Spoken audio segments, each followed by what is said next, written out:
Hello, my name is Gordon Smith, and I am submitting this presentation as part of my submission to Carey Theological College for the position of Assistant Professor of Biblical Studies. I believe I have a unique combination of experience in education to support Carey in its effort to develop ministers for the gospel and to disciple UBC students.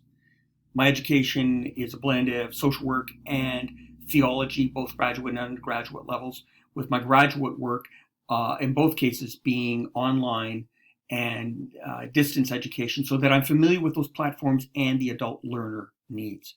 My career has also been a blend of social work and pastoral ministries, formal teaching, formal supervision of students, pastoral care, counseling, and practical helps.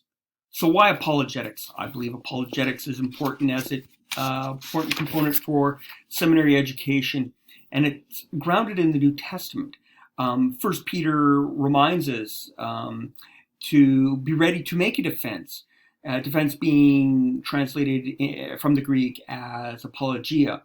And I think that was part of the vocabulary of the New Testament church, and it was something inherent in what they knew as new believers to do. Acts 17 shows Paul and the Apocalypse knitting together what we now recognize as cosmological and the teleological arguments in his oratory that became an apologetic discourse, but also an evangelistic outreach. And so apologetics isn't just for academic exercise, it's part of what New Testament believers did. So why is it important? J.P. Moreland recognized that there was a shift in the church, and that people no longer had so much belief in God as opinions about God. And this was occurring because there were gaps in knowledge in the Bible and degrees of faith occurring. And I believe apologetics helps bridge those gaps so people understand who they are as children of God, and they're able to carry on conversations with non-believers about those things in the Bible. So what's changed between the first century and now? Aside from technology, obviously, and styles and fashion, not much. We're still very much polytheistic societies with skeptics and atheists. But also, one's social reputation becomes an important commodity. And the social phenomenon of challenge and riposte in the first century was sort of a debate where people could challenge and know the marketplace, who they were in their relationships. We see this occurring in Luke and the Gospels, actually, in Jesus' day. Jesus was subject to challenge and riposte, where in Luke we have the challenge of, do we pay taxes to Caesar? And Jesus, of course, asking for the coin, was able to separate and yet connect our obligations in society, our obligations to one another, and our obligations to God, though connected, are still very much separate.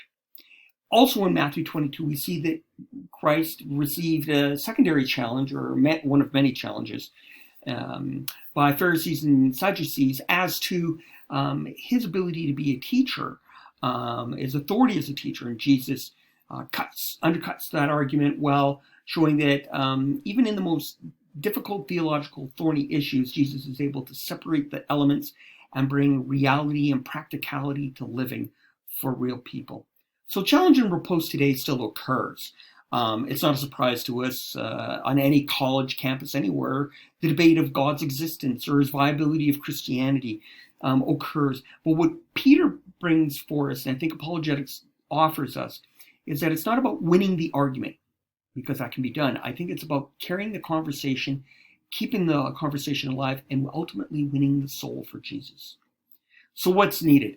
I think we need to recognize what Moreland had set out, is recognize the gaps in knowledge about the Bible and the degrees of faith occurring in people's lives. And so apologetics needs to become part of the vocabulary again of people's lives. And that'll occur as pastors add apologetics to the lexicon, that it flows and infuses each ministry that everyone touches and is a part of, so that apologetics is natural in their lives. And it occurs as colleges and seminaries invest in apologetics. I appreciate what Carey is doing uniquely, as many colleges are abandoning basic theology to other things. I submit myself to college to meet the needs of future pastors through apologetics. Thank you.